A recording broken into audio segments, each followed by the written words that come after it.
Hi everyone, this video is about PT Read Aloud. Read Aloud सबसे पहला part है PT exam का और सबसे इम्पोर्टेंट भी। इसका स्कोर आपके ओवरऑल स्कोर को मेजरली अफेक्ट करेगा अगर आपकी परफॉर्मेंस इसमें पुअर रही। तो आज के वीडियो में हम डिस्कस करेंगे कुछ टिप्स जो बहुत इम्पोर्टेंट रहेंगे आपको रीड अलाउड अटेम्प्ट करने में और 80 और 90 स्कोर करने में। जैसे ही आपको रीड अलाउड प्रॉम्प्ट दिखता है स्क्रीन पे, आपके पास टाइम होगा उसको देखने का, क्विकली उसको स्किम करने का, ताकि आप थोड़ा आइडिया लगा सकें कि क्या है उस टेक्स्ट में। अगर आपको लगता है कोई डिफिकल्ट वर्ड है, you get time to correct और just practice for its pronunciation. If you are unable to pronounce it, you can omit that word. आप उसको ना ही बोलें, फ्लुएंटली सारा सेंटेंस बोल दें, तो उसके लिए आपको स्किमिंग जरूर करनी है। ये नहीं कि आप प्रॉम्प्ट आने पे वेट करें कि जब रिकॉर्डिंग शुरू होगी तभी आप टेक्स्ट को पढ़ोगे। You must skim it quickly to understand what is there in the text so that you can deliver it naturally. Second important thing is focus on pronunciation. आपकी प्रोनाउंसिएशन अगर थ्रू आउट ही wrong है तो of course it will affect your score. Fluency matter करती है लेकिन pronunciation भी करती है, तो आपको प्रोनाउंसिएशन पे ध्यान देना है। ज़्यादा गलत प्रोनाउंसिएशन नहीं करनी, थोड़ी इधर उधर हो सकती है because you are not native speaker. और गाइस, जब आप प्रैक्टिस करते हैं बिफोर एग्जाम, आपको डिफिकल्ट वर्ड्स की प्रैक्टिस करके जानी चाहिए बिफोर हैंड, ताकि वहाँ पे आप नेचुरली कंटिन्यूअसली बोल पाएँ। गाइज, आपने बाकी वीडियोस में भी देखा होगा, हम भी यही कहेंगे कि what matters in PT speaking is fluency.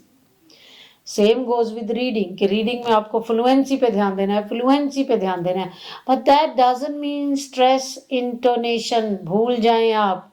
Natural pace पे ना बोले, सीधा ही टक टक टक टक ऐसे करके बोलते जाएं।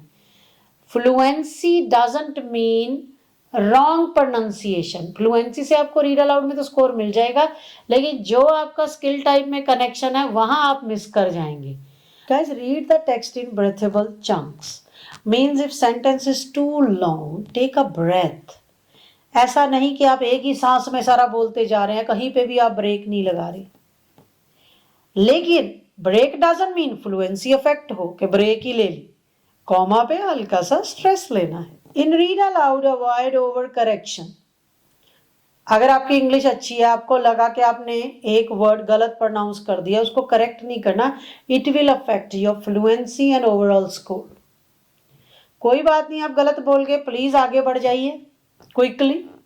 Practice with timers. आपको भी पता है आपको कुछ सेकंड्स मिलेंगे वहां टेक्स्ट को देखने के और बोलने के, तो आपको टाइमर्स के साथ ही प्रैक्टिस करने, ताकि आपको पता चले कि आप प्रेशर में कैसा पढ़ सकते हैं।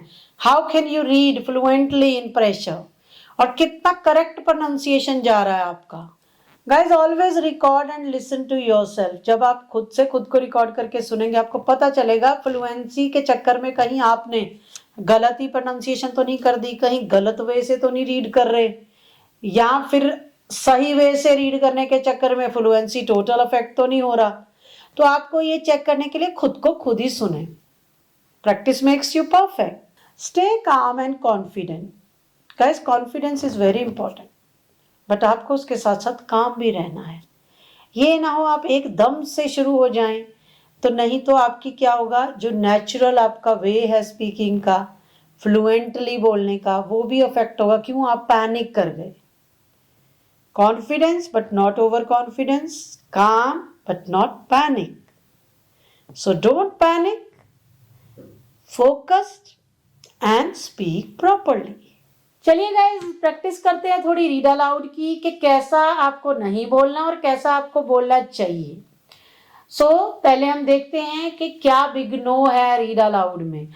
Public demand for education has remained strong, reflecting the importance of education as a means of social progress. नहीं, आपकी तो फ्लुएंसी है ही नहीं। ऐसे लग रहा है आप बहुत मेहनत से पढ़ रहे हैं, आपको मतलब you are not comfortable in the language. फिर दूसरी तरफ कुछ बच्चे ऐसे पढ़ते हैं Public demand for education has remained strong, reflecting the importance of education as a means of social progress. No, don't rush. Fluency doesn't mean you are not taking breath. अब इसके आगे भी वो कैसे पढ़ेंगे गाइस, क्योंकि फुल स्टॉप तो लगाना नहीं. Aware of the social value of education to the world of the work, the government remains continue to fumble. See, मैं तेज तेज चली तो मैं फंबल मार गई. तो जैसे ही आप इतना फ्लुएंटली बोलने की कोशिश करेंगे, ऑफ कोर्स कहीं ना कहीं फंबल होगा ही होगा. इससे बेटर है ना स्लो ना ज्यादा तेज. Let's remain calm and read it properly. So let's see the perfect way to read it. Public demand for education has remained strong, reflecting the importance of education as a means of social progress. Aware of the social value of education to the world of the work, the government continues to innovate and update the education system in order to produce a qualified and competent workforce. See guys, it was fluent but no fumble, no breaks. So make sure you practice in proper way. Thank you for watching.